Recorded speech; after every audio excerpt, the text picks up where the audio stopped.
Hablemos de educación, pero lamentablemente con un dato alarmante, preocupante, un dato realmente triste, porque corresponde a nuestro país. Es un informe que realizó el Observatorio de Argentinos por la Educación, que arroja como resultado principal que solo el 16% de los alumnos finaliza la escuela a tiempo. Solo el 16%. Qué porcentaje bajo. Y además termina el colegio con los conocimientos necesarios en lengua y matemática. O sea, ese porcentaje solamente termina a tiempo y con los conocimientos básicos. Realmente un dato tristísimo de nuestro país. Vamos a charlar con María Laura de la Barrera, que es psicopedagoga, especialista en educación. María Laura, buen día. Buen día, ¿cómo estás, Mercedes? Bueno, gracias por este ratito que nos das para charlar sobre esto. Realmente cuando leíamos el título y ahondábamos también en este informe del observatorio, decimos, por favor, qué situación tan compleja en la que estamos. Sí, es una situación que realmente hace ya bastante tiempo que la estamos atravesando, solo que a veces surgen estos datos que lo hacen más visible. Es verdad. Por eso, incluso en la época de pandemias nos preguntábamos esto, ¿no? La cuestión de las desigualdades. Ya eran prepandemia, bueno, también, ¿no? Estos datos nos muestran esa realidad, lo que sucedía antes, ¿no? Desde el 2009, que es tomada, digamos, el inicio de primer grado de estos estudiantes. Sí. Y sí, es muy poco el número que egresa, pero yo siempre digo que hay que mirar más allá de los números y creo que es momento, y estamos atravesando una etapa de revisar profundamente la educación argentina. A ver, y cuando decís más allá, porque, bueno, estos números, justamente, más allá es revisar esto de las desigualdades, ¿no? Bien. E incluso la nota señala que es distinto lo que sucede en algunas provincias. Sí. En el norte sí pasa esto y quizás de peor manera, pero también en Buenos Aires, en Córdoba, está sucediendo, porque hay que hacer una mirada muy profunda del sistema educativo argentino en su totalidad, de estas maneras de hacer, de estas posibilidades reales que se están teniendo. Incluso hoy me animo a también, digamos, sumando a estos resultados, mirar qué podemos hacer en estas épocas que quizás para algunos ya es post-pandemia. Pero hay que seguir pensando, hay que ver la docencia, lo que es la educación, como realmente una fuente laboral. Los docentes están exigidos y a veces no se lo ve como un trabajo, ¿no? Hay que tener la vocación docente, hay que tener, entonces todo esto recae en el mal rendimiento quizás de los estudiantes. Pero bueno, son dos aspectos a seguir estudiando. Valoramos estos resultados, estamos también preocupados por esto de revisar trayectorias educativas. Esto es ya una deuda que hace bastante tiempo la estamos teniendo. No son solo los modos, sino también y ver los resultados y los números, sino también revisar los procesos. Me quedé pensando sobre este estudio que estábamos haciendo referencia, que bueno, estos resultados que realmente son importantes e impactan, pero sobre todo decíamos, el 6% terminó el colegio a tiempo.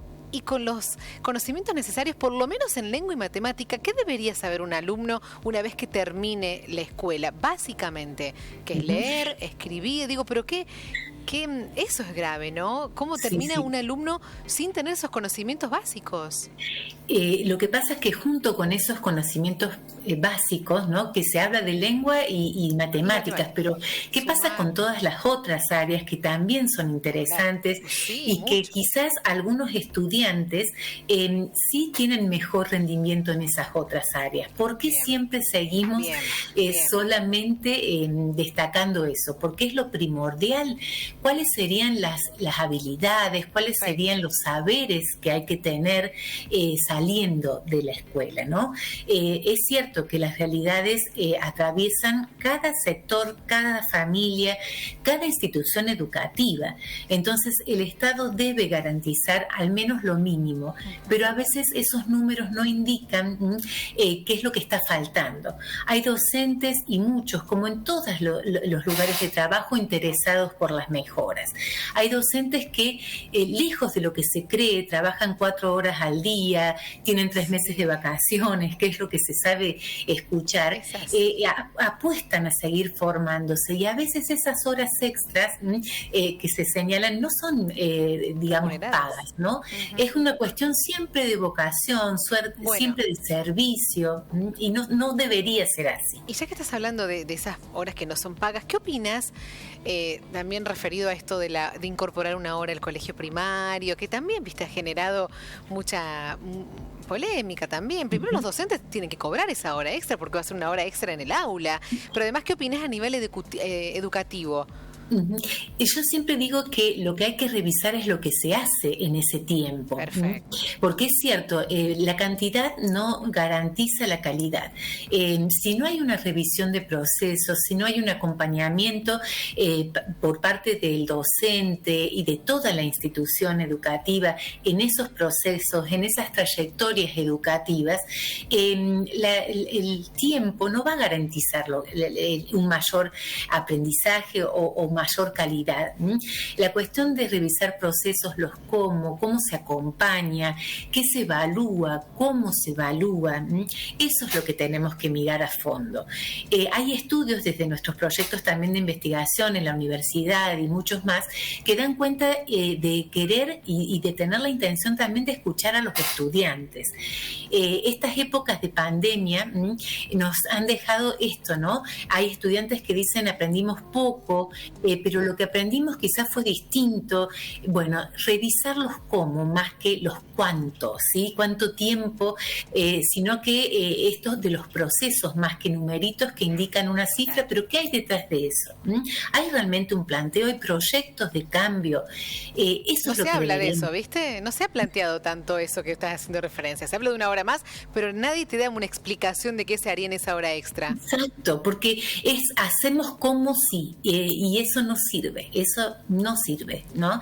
Nosotros los tomamos a muchos, los que llegan a la universidad o a los estudios superiores, y nos damos cuenta que hay cada valores que a lo mejor no se han enseñado en la escuela, pero se han aprendido de alguna manera.